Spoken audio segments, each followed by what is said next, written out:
cuando salió en ese tiempo las pirámides, que salían esas pirámides y todo eso, y uy, no, eso se ve tan bueno, uy, se ve una ganancia jugosa, no, vamos a invertir ahí. Pero al final, Dios mío, pérdida total.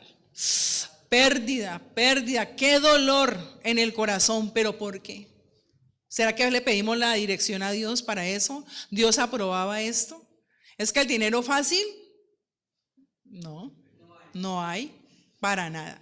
Entonces, Dios quiere que tengamos esa sensibilidad, tengamos el discernimiento y le pidamos a Él discernimiento para poder ser sensibles a la voz del Espíritu de Dios.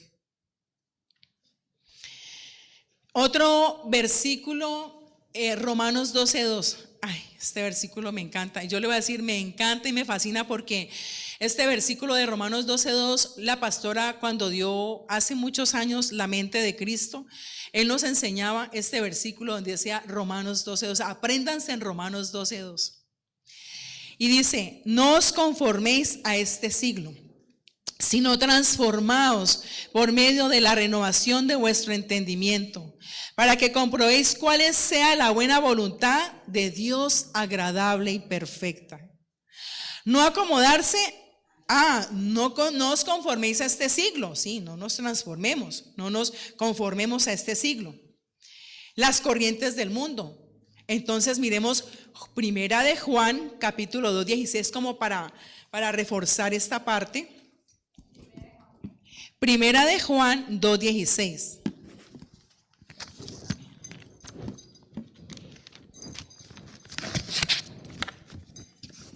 Primera de Juan 2:16 dice, por todo lo que hay en el mundo, dice, porque todo lo que hay en el mundo, los deseos de la carne, los deseos de los ojos y la vanagloria de la vida, no proviene del Padre, sino del mundo. Y el mundo pasa y sus deseos, pero el que hace la voluntad de Dios permanece para siempre. Mire, entonces a esto se refiere que no nos conformemos a las situaciones del mundo, a las corrientes del mundo, ¿sí? Entonces continuemos, sino transformados por medio de la renovación de vuestro entendimiento. Para ser transformados y renovados necesitamos un cambio en nuestro ser interior. Sí, necesitamos eso. De la información de lo que le permitamos entrar a nuestros pensamientos, a nuestro cerebro, de eso vamos a reflejar al mundo. Si son novelas, si son películas, si son redes sociales, ¿cierto? Si son otras cosas externas, de eso vamos a reflejar. Pero si yo comienzo a nutrirme de la palabra de Dios, de eso voy a comenzar a reflejar, porque mi pensamiento lo estoy cultivando con la palabra de Dios. Está entrando a mi corazón, estoy meditando en su palabra y está formándose en mí una actitud, un cambio, una renovación. Entonces es importante nutrirse de la palabra de Dios, meditar y ponerla en práctica cada día. Ya es nuestro alimento espiritual para llevar una vida recta y en santidad. Miremos Salmo 119, 105, que nos dice, esa ya es una palabra muy conocida, dice, lámpara es a mis pies tu palabra y lumbrera a mi camino, ¿cierto?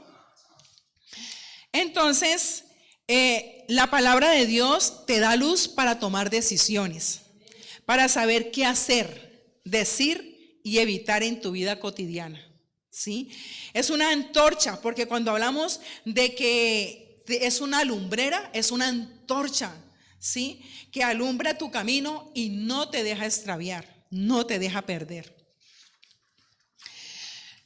Ahora continuemos con Colosenses versículo 10, ¿qué dice? Colosenses versículo 1:10. Dice, para que andéis como es digno del Señor, agradándole en todo, llevando fruto en toda buena obra y creciendo en el conocimiento de Dios. ¿Para qué? Para que andéis como es digno del Señor, agradándole en todo. Sí, queremos hacerlo. ¿Y qué es andar? ¿Cómo vivimos? ¿Cómo caminamos cada día de nuestra vida? Andar no es simplemente caminar físicamente, no, sino que es bíblicamente, es tener un estilo de vida en nosotros, tomar decisiones correctas, tener una buena conducta, un pensamiento y tener acciones que le agraden a Dios. Entonces eso es andar un estilo de vida cada día en nosotros. Es decir, cómo vives cuando nadie te está viendo, cuando nadie nos está viendo cómo estamos comportándonos de verdad. Entonces voy a apoyarme en Gálatas capítulo 5 versículo 16 y dice: andad en el espíritu, no satisfagáis los deseos de la carne, ¿sí? Entonces que andar en el espíritu es un estilo de vida de acuerdo a la palabra de Dios. Ahora miremos y desglosemos el otro versículo que dice: cómo es digno del Señor, ¿sí? ¿Y qué es vivir de una vida que represente bien a Cristo? ¿Sí? Vivir de una manera que le agrade al Señor.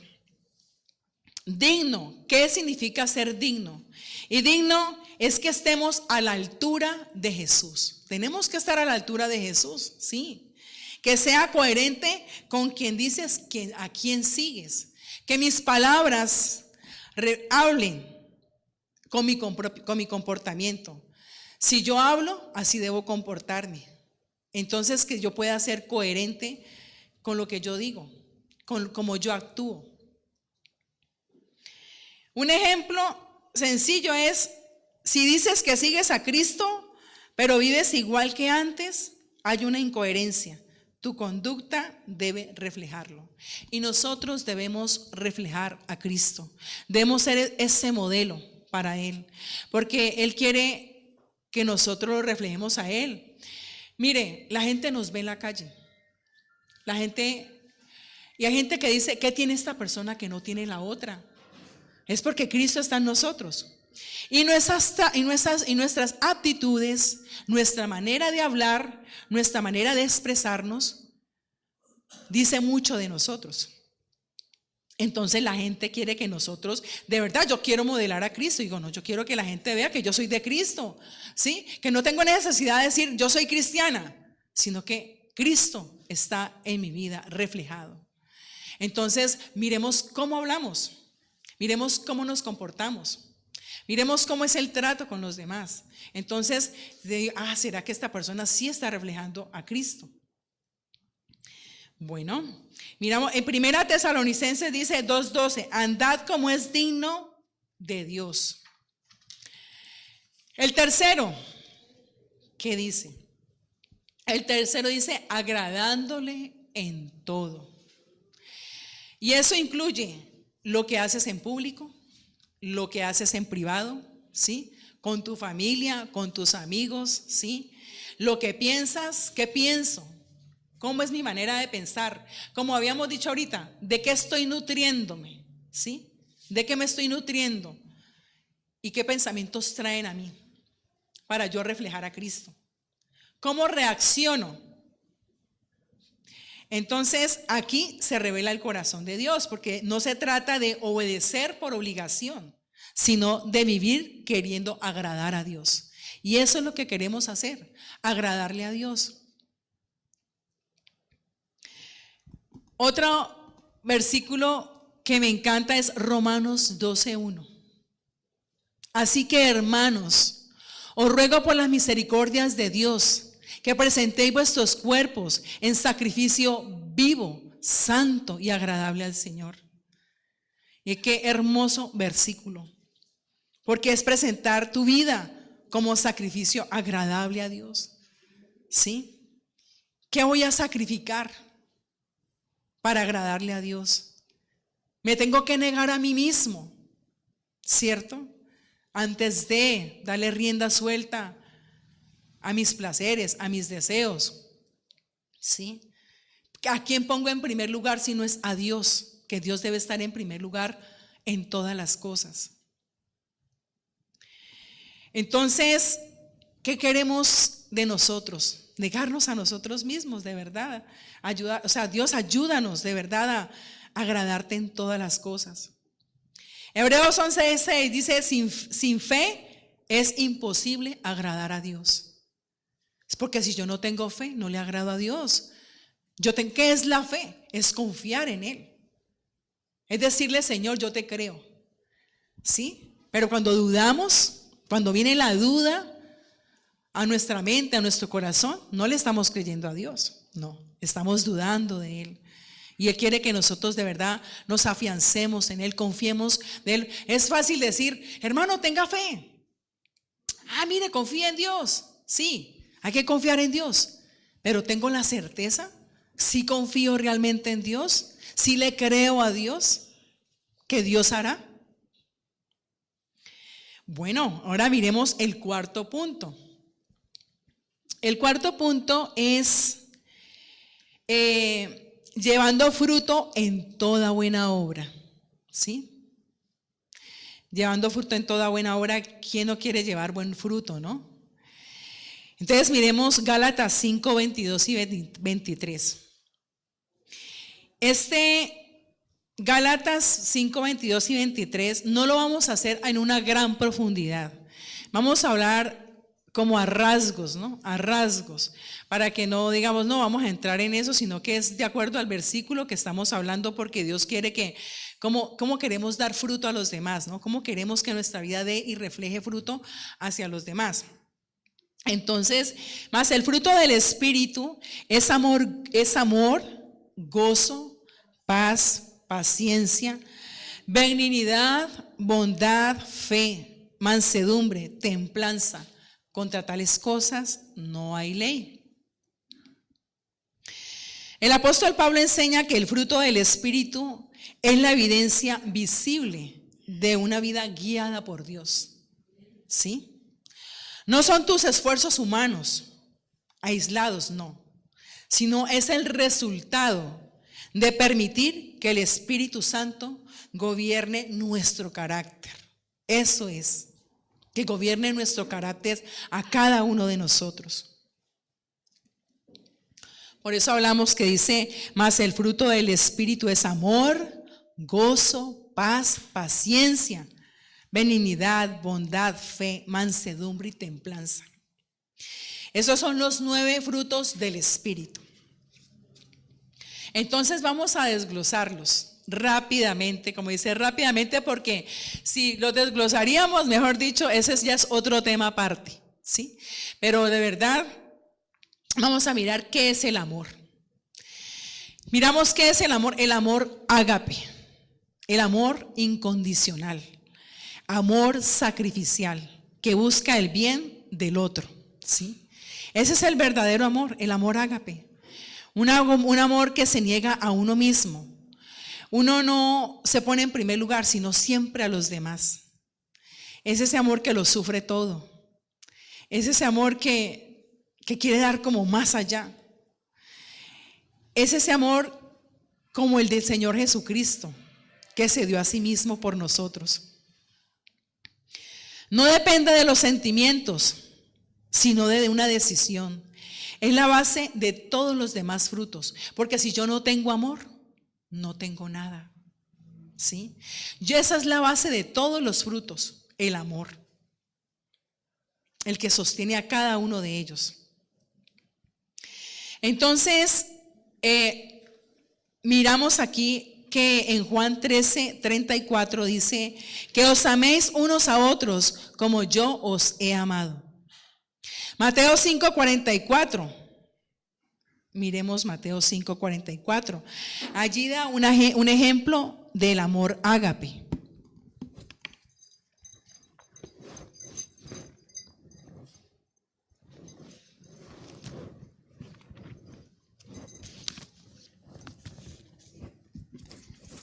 Dice 5:44. Pero yo os digo, amad a vuestros enemigos, bendecid a los que os maldicen, haced bien a los que aborrecen y orad por los que ultrajan y os persiguen.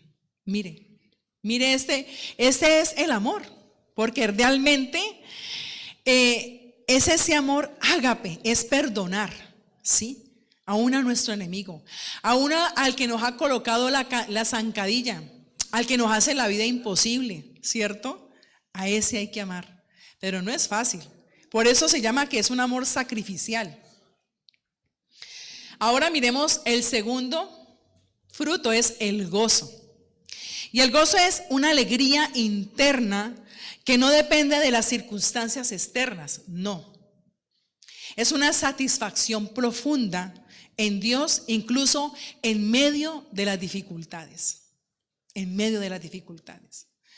Tengo un problema y gozo no es porque voy a un paseo, no es que porque voy a una finca, eso es temporal, porque es una alegría pasajera, es un gozo temporal. Pero aquí es internamente, a pesar de las dificultades, de las situaciones difíciles por las cuales se estén pasando, enfrentando, se siente un gozo, ¿sí? Y en eso miramos Nehemías 8:10 que dice: el gozo de Jehová es vuestra fortaleza. Ese es el gozo, ¿sí? De Jehová es vuestra fortaleza, a pesar de las circunstancias y situaciones difíciles por las cuales estés pasando. El tercer fruto, la paz. La paz es tranquilidad interior y armonía con Dios. Esa es la paz. No significa ausencia de problemas, sino confianza en medio de ellos. Entonces miremos Filipenses 4:7, nos dice: y la paz de Dios, que sobrepasa todo entendimiento, guardará vuestros corazones y vuestros pensamientos en Cristo Jesús. Juan 14:27 dice: mi paz os dejo, mi paz os doy. Y Dios quiere que nosotros tengamos paz en medio de la dificultad, en medio de la prueba, que la paz sea de Él. Pero ¿cómo puedo tener yo esa paz? Si no es buscar de Él, de su presencia, de mi relación, de mi intimidad con Él. Es de la única manera que yo puedo lograr esa paz en medio de la dificultad. Cuarto, paciencia. Es la capacidad de soportar con calma situaciones difíciles o personas complicadas. Es esperar sin desesperarse ni reaccionar mal. Porque a veces, amado hermano, tener paciencia. Hay gente que dice: no, yo no tengo paciencia para esto. Yo no tengo paciencia para aguantarme esta situación. Pero es que Dios mío, tenemos que tener paciencia con nuestros hijos, paciencia con nuestros padres, paciencia con muchas cosas, con el trabajo, con las personas que están en la calle, con ese diario vivir que estamos constantemente allí, ese diario vivir. Y Dios quiere que nosotros de verdad seamos pacientes, ¿sí? Pero para lograr esa paciencia tenemos que buscar a Dios. Esa es la base principal. Cristo primero en nosotros, porque Cristo nos va formando a nosotros a través de su palabra, ¿sí? Entonces ser pacientes con otros, soportarlos, ser tolerantes. A veces lanzamos palabras tan fuertes, pero ¿por qué no haces? A ver, tal vez no es así grosero, pero ¿por qué no haces eso? Es que no sabes que... Por Dios, ¿cierto? Uy, ¿ves? Dios mío, que decimos, no, ya le sacó la piedra, ya hasta la persona ya ni dice nada porque ya le saltó la piedra, ¿cierto? ¿No? Entonces, no, pues mejor me quedo callado, ¿cierto? Mejor me quedo callado. Pero una respuesta grosera también es una respuesta con altanería. Cuando yo respondo altaneramente, eso es falta de paciencia. Y estoy siendo grosera con esa persona. Entonces, no, o sea, tener paciencia. Por eso yo decía que el amor, abarca todo esto, ¿sí? Entonces la paciencia es muy importante, muy importante cultivarla en cada uno de nosotros. Y pedirle al Señor: Señor, ayúdame. No, yo te pido paciencia, no, Señor, fortaléceme en esta área que estoy fallando. Porque yo de verdad digo: Señor, ayúdame a ser paciente, a tolerar a otros. Pero también quiero que, digamos, esa paciencia de esperar el milagro que estoy esperando. De no impacientarme, de no decir yo quiero ver ya esto en mi vida. Pero es que los tiempos de Dios son perfectos, ¿sí? Son perfectos. Y Él tiene el tiempo preciso para cuando nosotros vamos a esperar ese milagro o esa respuesta de Dios que queremos ver. Porque a veces no la vemos, podemos orar 1, 2, 3 meses, 1 año, 2 años, pero va a llegar esa respuesta y lo vamos a ver. Y en eso también tenemos que tener paciencia, ¿sí? Ser ejercitados. Entonces Santiago 1, 3 y 4 dice: la prueba de vuestra fe produce paciencia, ¿sí? Sí.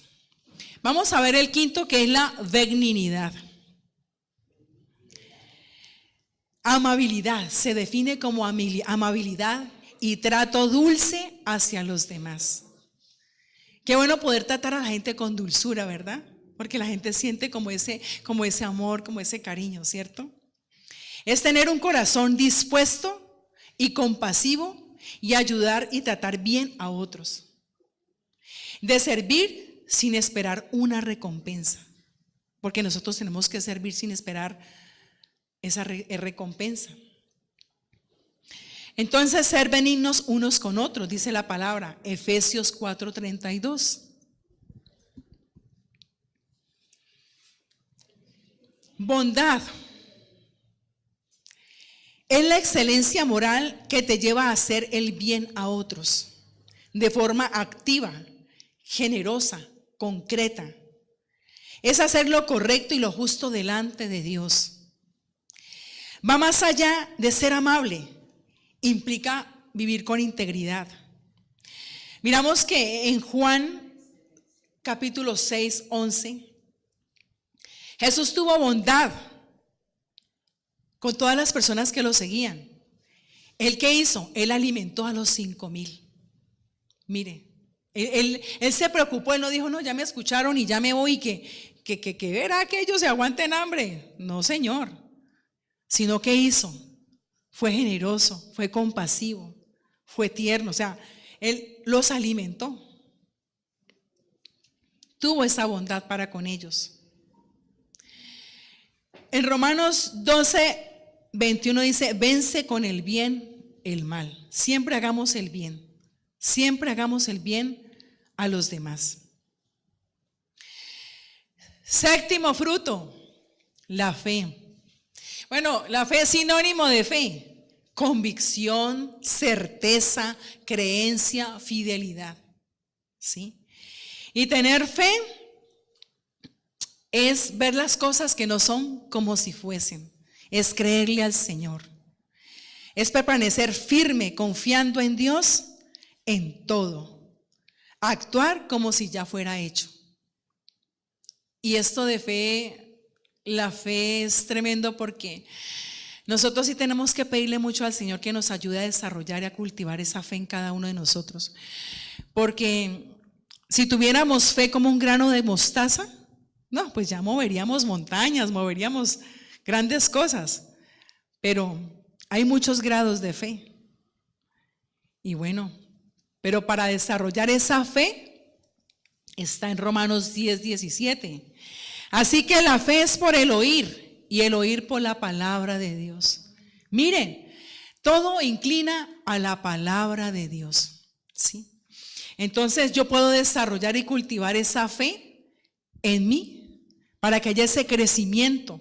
Pero ¿cómo quiero que crezca mi fe? Si no solamente es a través de su palabra. Porque si yo no estoy conectado y enchufado, no, nada pasa. Nada pasa. Y además ustedes saben que en la palabra de Dios hay promesas. Ricos, somos ricos en promesas y pegarnos de la palabra de Dios para ver esas cosas, para ver esos milagros. ¿Sí? Entonces,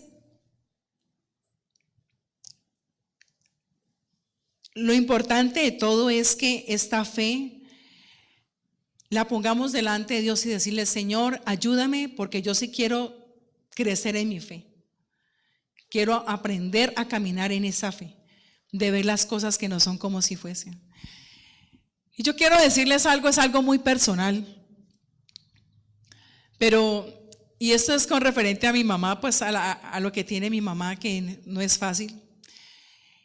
Y es duro y no decir, Señor, ayúdame, porque yo quiero crecer en esa fe. Y es declararlo, pero es que no solamente es declararlo, hermanos. No solamente es que salga de aquí para afuera. Es que tiene que ser adentro. Tener esa convicción tan fuerte.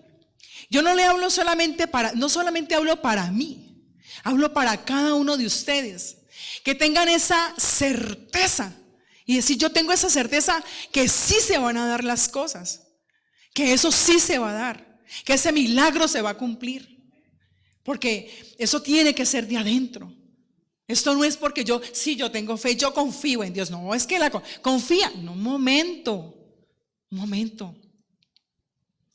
Es esa fe y quisiéramos tener esa fe inquebrantable. Oh, Señor, ayúdanos a tener esa fe inquebrantable. Para ver esos milagros, para ver esos prodigios, para ver milagros financieros, para ver milagros de sanidad, para ver milagros en mi familia. Señor, ayúdame, te necesito, porque de verdad necesitamos crecer en esta fe. Y yo soy la primera, digo, Señor, ayúdame, necesito. Yo no quiero declararlo solamente, quiero tener la certeza, quiero tener la convicción en mi corazón, la confianza. Pero eso se da porque es por la palabra de Dios. Sí, confianza en el Señor. El octavo fruto es la mansedumbre. La mansedumbre no es pasividad ni falta de carácter, sino la capacidad de someter nuestra fuerza, nuestras emociones, su trato con las personas. Es humildad, es dominio propio ante la agresividad, ¿sí? Ante ser agresivos. Entonces, el ser manso, Jesús fue manso. En Mateos, no es debilidad, quiero que lo tengan en cuenta. La mansedumbre no es debilidad, sino es una fuerza controlada en cada uno de nosotros. En Mateo 5:5 dice, bienaventurados los mansos, ¿sí? 3 veces feliz, bienaventurados. Mateo 5:5. El 9 es templanza, es dominio propio. El dominio propio. ¿Cuán importante es tener dominio propio? Es la capacidad que te da el Espíritu Santo para gobernar tus deseos, tus emociones y tus acciones. Es controlarlos. Reacciones en las palabras, reacciones en todo. Y aquí yo traía Gálatas 5:16, porque es andar en el Espíritu, pero no satisfagáis los deseos de la carne, ¿cierto? Y ustedes saben todo lo que trae esa parte de Gálatas 5:16, ¿sí? Si miramos el versículo, miremoslo un momento. Gálatas 5.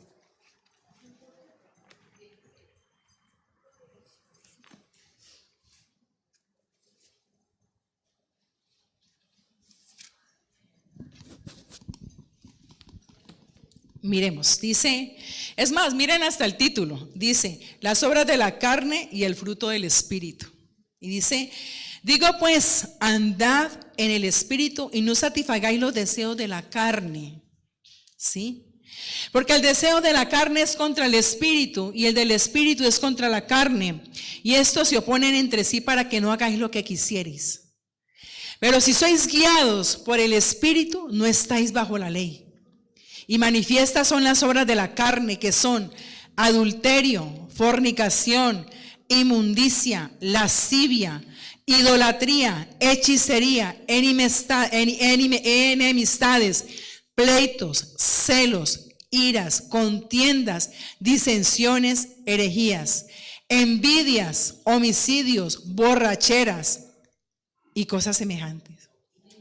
Ahí lo dejo, porque son una cantidad de cosas, pero miremos en algo pequeño, ¿sí? El tener dominio propio para que no se me salga la piedra, para no tener una mala contestación, para no dejarme llevar por la ira, ¿sí? Ni mis emociones, porque la gente mata hasta por ira, por enojo. O sea, la gente ni se da cuenta, muchas veces se deja gobernar tanto de sus emociones que puede llegar a matar a alguien.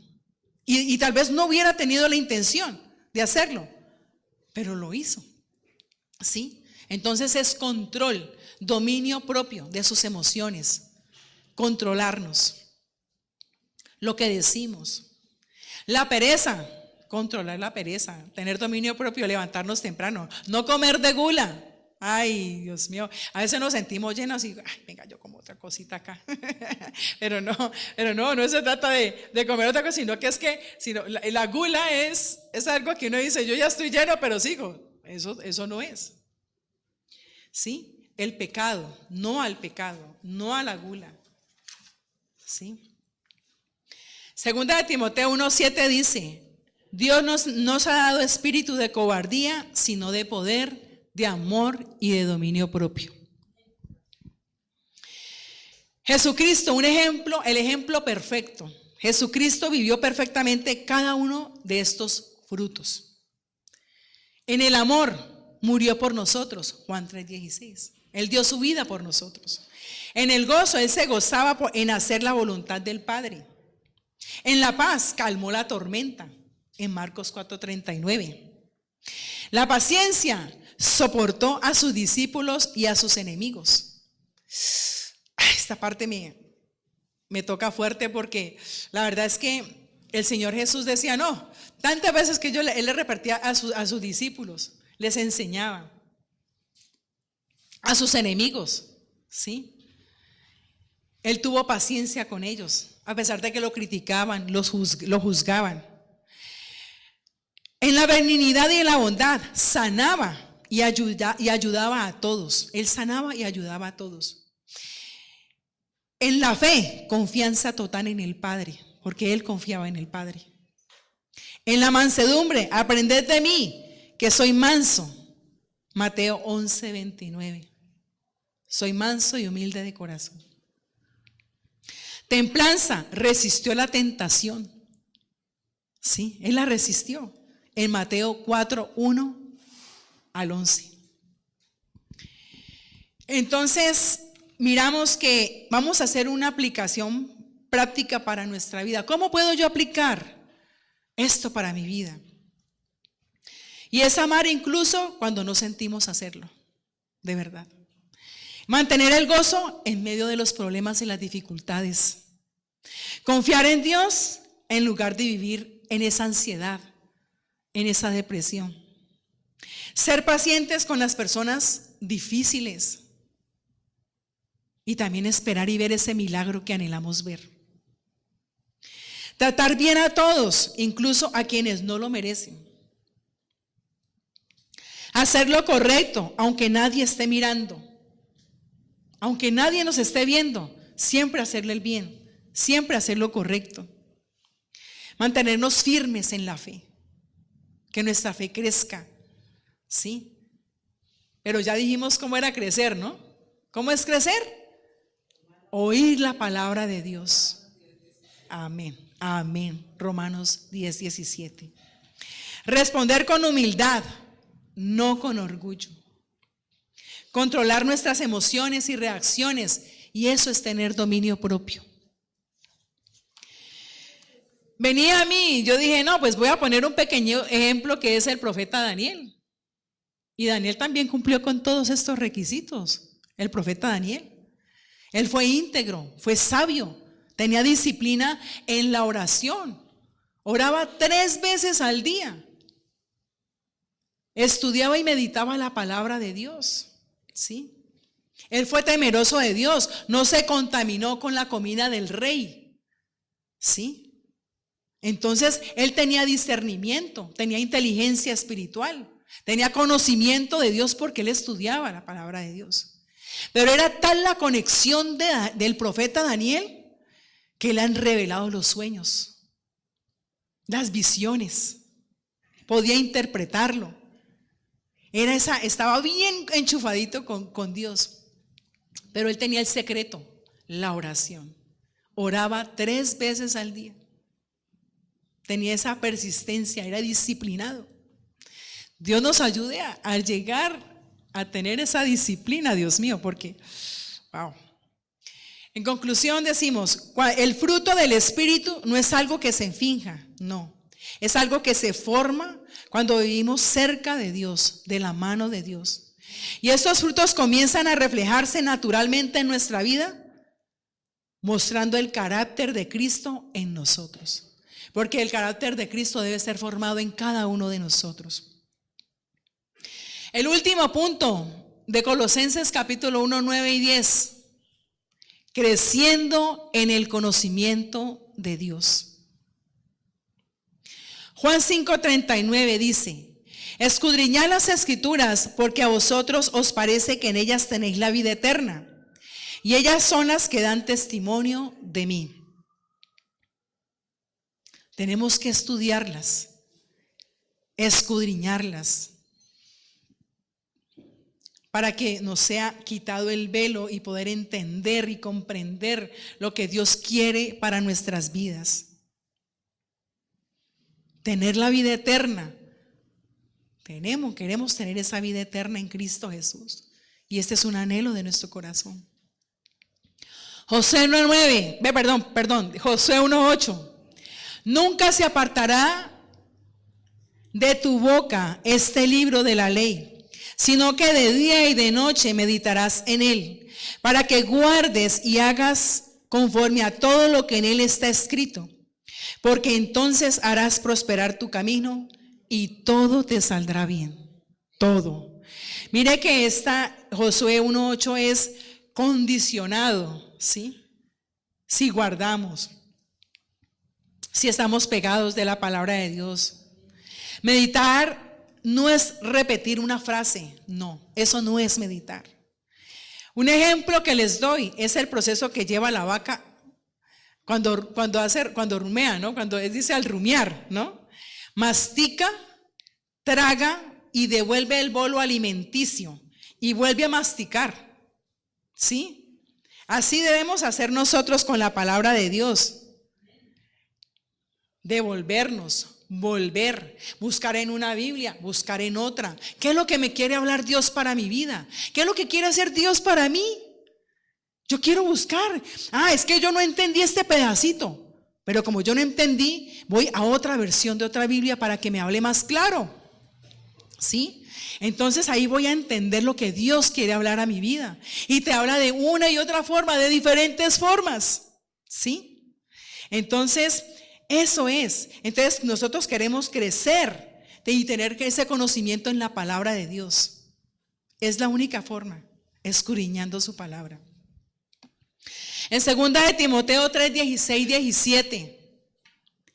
Toda la escritura es inspirada por Dios y útil para enseñar, para redarguir, para corregir, para instruir en justicia, a fin de que el hombre de Dios sea perfecto, enteramente preparado para toda buena obra. Entonces, la Biblia es un manual de vida para nosotros. Es un estilo de vida. Te enseña. Nos enseña. Nos enseña. Nos dice dónde nos encontramos mal, qué estamos haciendo mal, qué no les gusta. Nos corrige. Sí, nos corrige. Y te entrena para que puedas ser completo. Él nos entrena para que quedemos completos en Él. Listo y quedemos completamente listos. Listos para lo que Dios te pida. Listos para lo que Dios te pida. Nos pida a cada uno de nosotros. Y ella nos forma a cada uno de nosotros, porque eso es lo que Dios quiere formar en nosotros. ¿Qué implica esto en llevarlo a la práctica, de verdad. O sea, ¿qué implica esto? Decir, yo quiero aplicar este versículo en mi vida, porque es que eso es lo que yo meditaba cuando Dios me hablaba a través de esta palabra, y yo decía, ¿qué implica? Y vivir así, ¿qué significa? Y es tomar decisiones pensando en Dios. Debo tomar decisiones pensando en Dios. ¿Esto le agrada a Dios o no le agrada? ¿Sí? Tener una vida coherente, que lo que dices y lo que haces coincidan con lo que tú estás actuando. ¿Sí? Ser coherentes, que nuestras palabras sean coherentes con nuestra forma de comportarnos. ¿Sí? Buscar obedecer incluso cuando cuesta, porque a veces nos cuesta obedecer, hermanos, nos cuesta obedecer. Y no solo cuando es fácil o conveniente, no. Vivir con propósito, porque Dios tiene un propósito para tu vida. Dios tiene un propósito para mi vida. Dios tiene un llamado para ti. ¿Cuál es el propósito de Dios para tu vida? ¿Te has llegado a preguntar qué propósito tiene Dios para mí? ¿Qué quiere hacer Dios en mi vida en este tiempo? ¿Qué quiere Él de mí? ¿Cuál es su propósito? ¿Cuál es el llamado? No vivir por impulso y ya, no, sino con dirección espiritual. Y preguntémonos cada día, ¿mi manera de hablar agrada a Dios? Antes de hablar, ¿sí? Mi manera de hablar agrada a Dios. ¿Mis pensamientos lo honran? ¿Mis decisiones reflejan a Cristo? ¿Mi manera de actuar, de accionar, de decir las cosas, de tratar a las personas? Entonces podemos decir que andar como es digno del Señor no es en perfección. No es en esa perfección. Es en una dirección de vida. Es vivir con un corazón que dice, Señor, quiero que mi vida te represente bien y te agrade en todo. Amado Dios, gracias, Señor, por tu palabra. Sabemos que tu palabra, Señor, es la fuente de todo. Tú nos guías. Tú diriges nuestros pasos. Tú diriges nuestro caminar. Como muchas veces te he pedido en oración, porque yo sí te he pedido en oración y digo que yo te pido ser llena de toda la sabiduría tuya, Señor. Que yo te pido ser llena del conocimiento de tu voluntad en toda sabiduría e inteligencia espiritual, para que podamos andar como es digno del Señor, agradándole en todo, llevando fruto en toda buena obra y creciendo en el conocimiento de Dios. Y queremos llevar fruto, queremos reflejar a Cristo, queremos que Cristo sea en nosotros esa luz. Queremos ser luz en medio de la oscuridad. Queremos ser luz en medio de las tinieblas. Señor, ayúdanos a hacer esa antorcha, esa lámpara, Padre, para iluminar la vida de otros, a quien lo necesita, a poder servir a otros. Señor, ayúdanos y quita de nosotros la indiferencia, la apatía. Ayúdanos, Señor, porque te necesitamos. Necesitamos de ti completamente y llenarnos de ti. Llénanos, Espíritu Santo. Llénanos de ti, a empoderarnos de esta palabra para poder crecer y conocerte cada día más y hacer tu voluntad, Señor. En el nombre de Jesús, amén. Amén.